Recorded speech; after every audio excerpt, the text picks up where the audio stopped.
Good morning. This is we're a little late on our podcast this morning. We had an opportunity to see one of the candidates who's running for governor, Rick Scott. But got another morning here at Buddy Brew Coffee. Got our famous Buddy Brew. It's pretty good. It is pretty good. And my guest here is someone who I really enjoy. Now, at times he's taken a foot to my rear end and giving me some heat. But this is Chris Ingram, and Chris Ingram is the irreverent view. And he is really a guy that I respect because he really goes beyond personalities and talks about issues that are important, and I think stands up for what values that he believes in, even when he may offend individuals. And sometimes you got to do that. In government, you got to offend. And before I turn to Chris, my wife's out there pacing, and she's here. We got the chairwoman of the Republican Party here, Deborah Cox-Rouse. She's a wonderful woman. We got Dave Armijo, who is the head of Heart. Eric Rathburn, who I guess is the door guy. I want to thank Eric and Scott Barish, who's, I know, a school board candidate, a number of other people at Buddy Brew. This is a great place to come, have coffee, and talk politics. But let me turn it over to Chris. Chris, today is the filing day for a lot of very important races, and kind of what do you see happening in this election cycle?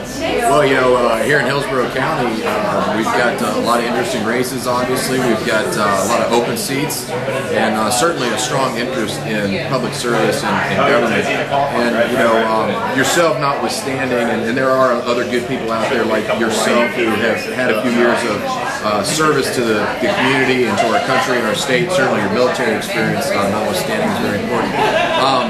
But that, you know, people are looking for change in the sense of they want good representation. They don't want the same old over and over again. And I am frequently citing Einstein's definition of insanity, which is, you know, when you do the same thing over and over again and expect a different outcome. Well, to me, if we continue to elect the same people over and over again, not people like yourself who have been up office for just a few years and are doing good public service, but people who've made a career out of politics, the people who have given us the problems that we're facing today, from Washington all the way down to the local level, the staggering nearly $14 trillion debt that our children, just the federal debt alone, that our children have to repay.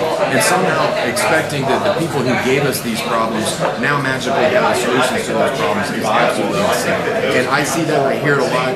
People are looking for new ideas and new voices, and people like yourself who are transparent about government, who are good listeners, who are being honest, open, and objective, and who ultimately want to see our communities and our country improve, not just get reelected. So let me ask this question. I ran for Congress, and in '94 we were about change. Newt Gingrich had his contract with America. We were going to transform national politics, and we took control of Congress. And then the guys that were the change agents became part of the problem. So, you know, for a guy like myself, I've been in office. I was elected in 2004, re-elected in 2006. But I mean, when do I become part of the problem? I mean, you know, should I? I mean, how does this work? We'll tell you, Mark.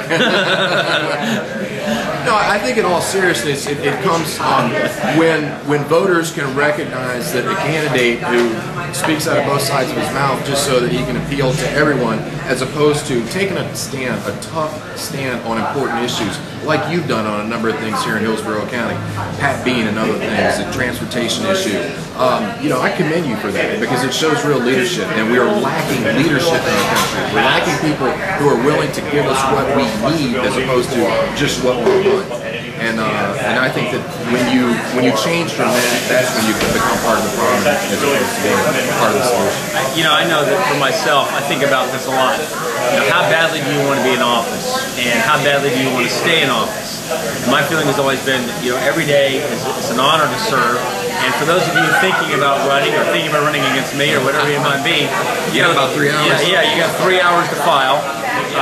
But you know, the point is that, you know, you should never. Mitch Daniels said something that I thought was really interesting. The governor of Indiana, he said he was making decisions his first term that he knew would anger people, but his attitude was, I can't be afraid that I'm not going to be able to be reelected. And if I want my job so bad that I'm going to do things which are going to get in the way of making the right decision, well, then I'm not going to do it. And that's what I've always respected. I like people, we may not always agree, because it's impossible to always agree.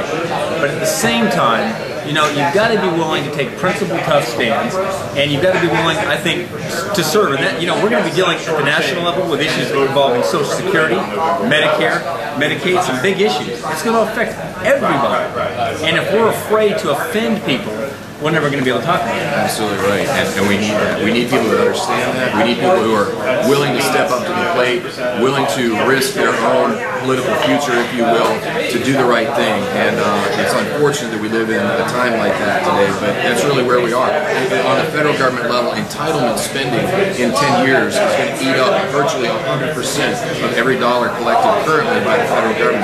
We cannot sustain ourselves with that type of spending. Spending has taken down every major country, every major empire, every major strong leader that, you know, collectively built an empire from the course of history if it wasn't felled by a stronger military force. It's the economy. And we're headed in that direction right now in this great country we live in. I mean, I used to think when I grew up as a young boy, this nation would be here forever. I mean, and I still believe that we have great promise. But, you know, if we're not willing to deal with some really tough issues, you see what's going on in Greece, you see what's going on in other, you know, European countries, and you wonder, you know, when will that happen to us? And it's around the corner, and I think I've seen some polling and certainly picked up a lot of anecdotal evidence that for the first time in generations, we have a current generation, myself among them, probably you too, we both have young children, who don't think that the next generation is going to be as prosperous, as successful, and as happy as we are today. I have 3 little girls, 6 years old, and twins who are 3.5 years old, and the way I see things heading today in our country with the clowns that we elect, particularly to the U.S. Congress, House and Senate, that my children will not have as bright of a future as I had when I was there. Absolutely. Well, and again, this is Chris Ingram, The Irreverent View. My wife just walked by. If you happen to see her kind of skim past, your better half. Absolutely my better half. And we're at Buddy Brew Coffee.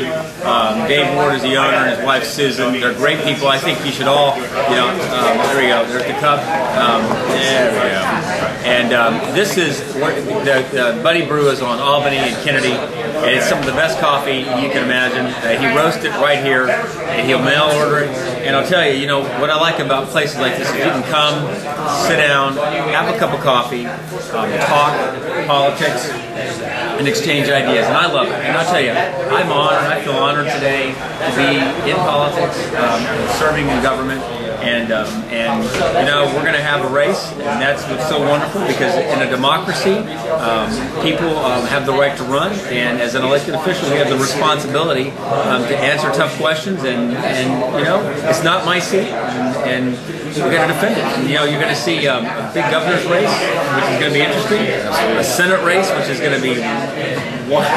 You wrote a lot about that. You can't write fiction this well. Lord, I mean, maybe we should write some fiction, or you know, but hey, you know, and I just want to encourage you to continue watching the podcast every Friday here at Buddy Brew Coffee.